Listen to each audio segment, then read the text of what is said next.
Hello friends, myself Kausik. Today we are going to discuss about the engineering materials. So let's start. So before starting the engineering materials, let's understand what we mean by the engineering materials. So these are the materials which deals with the components and the man-made components without breaking it, and it also tells about the strength of the structure and what is the durability of the component, right? So mainly engineering materials engineering materials are divided into two groups, that is metals and non-metals, right? Metals and non-metals. So again, metals are divided into two groups, that is ferrous and non-ferrous, right? So here in metals, I would like to tell that in metals it contains, like we know. So in metals, like we know that it contains aluminum, copper, and steel, right, etc. And in non-metals, we can write like ceramics, right, glass, okay, etc. So these are the non-metals. So in ferrous means it contains iron. It contains iron, and non-ferrous means without iron or no iron, right? That is no iron. Under ferrous, it contains three categories. That is the cast iron, that is CI, cast iron, wrought iron, right? Wrought iron and steel, right? Similarly, under non-ferrous, it contains aluminum, copper, nickel, right? Lead, tin. So there are so much non-ferrous metals. So these are some common non-ferrous metals. So under cast iron, we can write, that is your gray cast iron, and white cast iron, and malleable cast iron, right? And ductile cast iron, or we can write this as nodular, right? Nodular cast iron, right? And under wrought iron, there is no such categories. But yes, under steel, we have low carbon steel, medium carbon steel, and high carbon steel, right?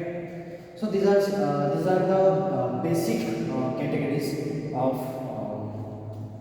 your engineering materials. So we will discuss this about one by one, okay? So this is a just I have told, this is just a part, a very abstract. I have told you in a very abstract level, right? In a very abstract level, that these are the categories. These are some of the engineering materials, right? So let's start one by one. So let's start with the ferrous metals. Okay.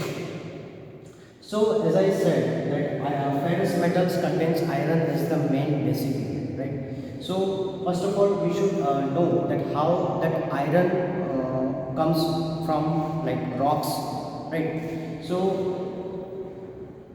here this cast iron, wrought iron, and steels, whatever we are seeing here. So their main component or their raw component is the pig iron, Okay, so pig iron is the I should write here that pig iron. Pig iron is the main component or the raw material for this ferrous and non-ferrous, right? Mainly the ferrous.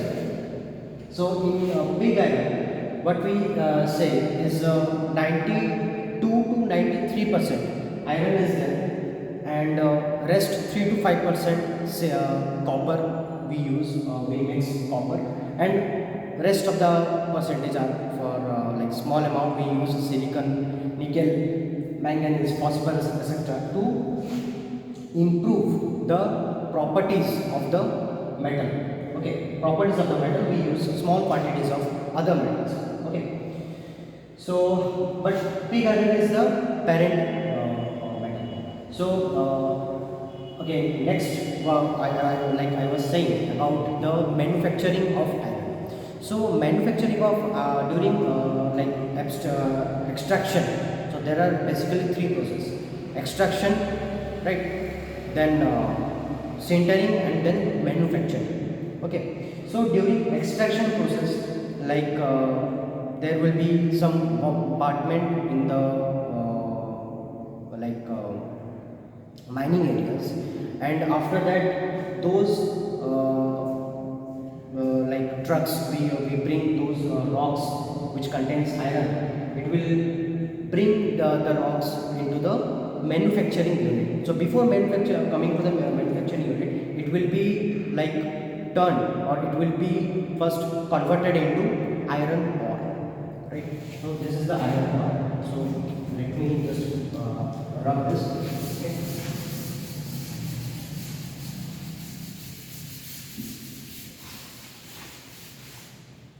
So iron ore, right? Fe2O3. This is called iron ore. So with this iron ore, we mix coke. This is coke and limestone, right? Limestone. That is CaCO3, calcium carbonate, right? So this iron ore is mixed with coke and limestone. So what is coke? So how we produce coke? Coke is basically produced by heating the coal at a very high temperature until we get pure carbon dioxide, right? After that, limestone, it is naturally obtained, right?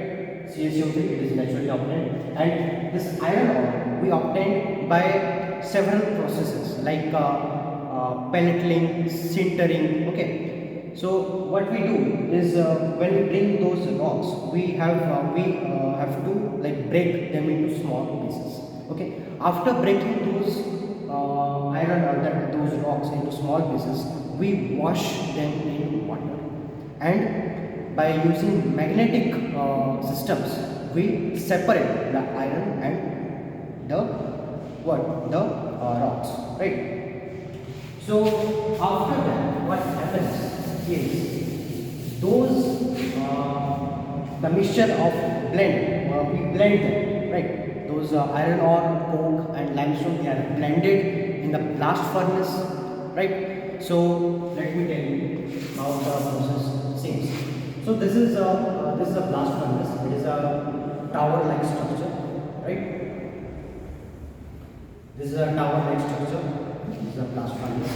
So what happens is this is the bed, right? So we use beds. These are the stairs. Okay, these are the stairs. So what happens here? We bring the iron. Okay, these are the iron ores. They will come here inside. Okay, so these are some structures. And what is this is a blast furnace, right? This is a blast furnace.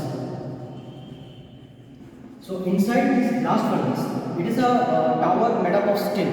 Okay, this is a tower made up of steel where its inner walls are made up of refractory heat absorbent bricks. Okay, what we say? Refractory bricks. Okay, heat resistant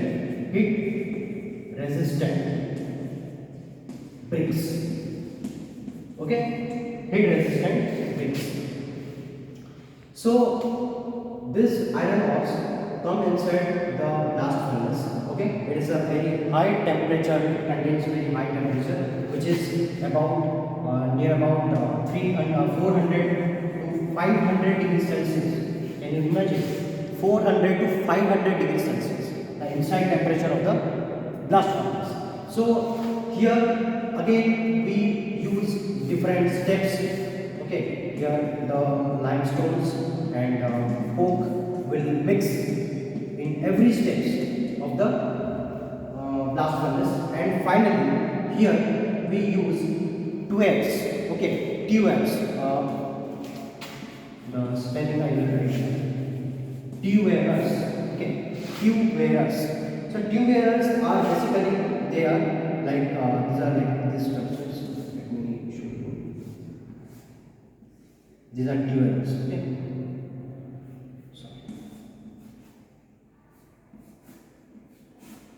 These are the tubes.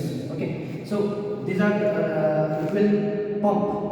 Okay, it will give or it will pump fire inside the blast furnace to make a blend of what? To make a blend of iron ore, coke and limestone. So in these are the tubes, these are the tubes. So after that it will melt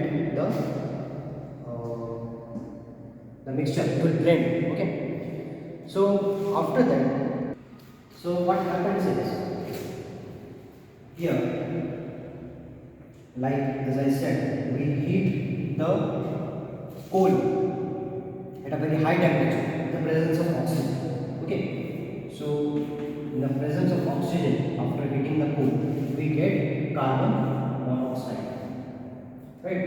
This is the carbon monoxide. Okay, and again after mixing this carbon monoxide with Fe2O3, okay, that is your limestone, we get iron, right? Iron, we get iron and carbon dioxide, right? So we get here iron and carbon dioxide. So here in this process we are getting the iron. So this iron is your pig iron, right?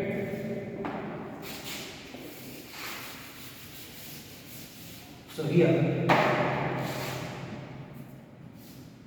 we get the pig iron, right?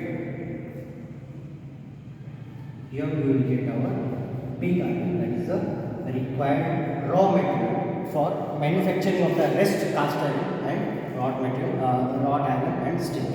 So before that, what we use as a tube, as a slab, okay, we use slab, that is the unwanted substances which goes outside the blast furnace, right?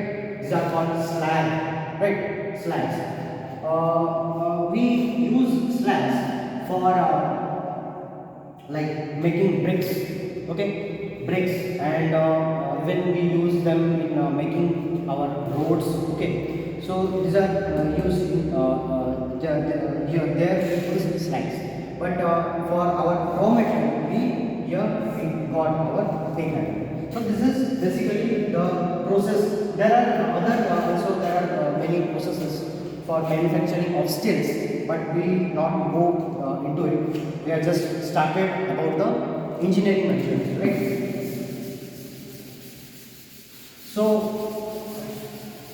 now we will discuss about the cast iron, right? So what is cast iron? So cast iron is basically the remelting of coke and limestone. So under cast iron we have grey cast iron, white cast iron, malleable and ductile, right? So in grey cast iron it is a very like low cost, okay, and like it is very cheap, and we don't have much application on that. Basically we use them in making cylinders of IC engines, okay, and pulleys, like. So how to know that cast iron is a grey cast iron or white cast iron? So the surface of the broken iron, when it is grey in color, then that iron is called a grey cast iron, right?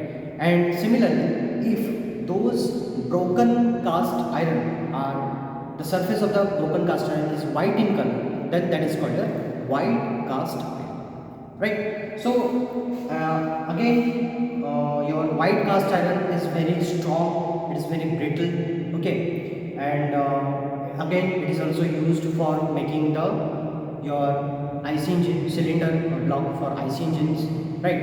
And other applications are there. So now I just want to discuss about the properties of the metals and non-metals, okay. Let's start with the properties of the materials, right? So there are various parameters we can divide the properties of the materials, like the physical properties, mechanical properties, thermal, electrical, magnetic properties, right? Optical properties. Also, these properties have subcategories under which we like divide the, or we can say we can define the metals and non-metals. Okay, so basically metals are hard in structure, okay, they are opaque, luster, right? They are the good, like in class 9th and 10th we know that metals are good conductors of electricity, right? And similarly non-metals, they are the poor conductors of electricity, okay, they don't have so much of luster, they are not opaque, okay. So in under physical properties, there are other like I said, luster, density. These are the parameters. Then in mechanical properties we have like strength, okay, stiffness, rigidity, hardness, toughness. So what is strength? We generally get confused with, between strength, rigidity, toughness, and hardness. So strength is the ability of a metal. Okay, ability of a metal when it is when it is loaded with external forces without breaking. So that is called strength. Then stiffness or rigidity is what? Ability of a metal when it is faced with external forces without any deformation. Okay, so you can like understand strength is about the breaking, okay, and rigidity, or we can say the stiffness, right, that is about deformation, okay. Hardness, so hardness is about hardness is the ability of a metal without scratching, without getting actually scratched, right? And toughness is the ability of a metal which can resist the impact. That is a sudden blow, okay, the impact, fine. So these are the some terms on your mechanical properties. Similarly, under electrical properties we have resistivity, conductivity, and in magnetic properties we have permeability, hysteresis. So like I was discussing about the mechanical properties. So there are other properties like elasticity, plasticity, okay, permeability, malleability, ductility, brittleness. So basically we have to study this mechanical properties while studying the engineering materials without giving more attention to other properties. So in the plasticity we have like what is plasticity, right? Plasticity is basically the permanent deformation of the metal without, like after the removal of the load, okay, that is the plasticity. Elasticity means when the load is removed, when the metal will change to its original form, then will that is called elasticity. So these are some your properties of the metals. there are other properties we will discuss in the next class. Okay, so for today I will sign off. Okay, thank you.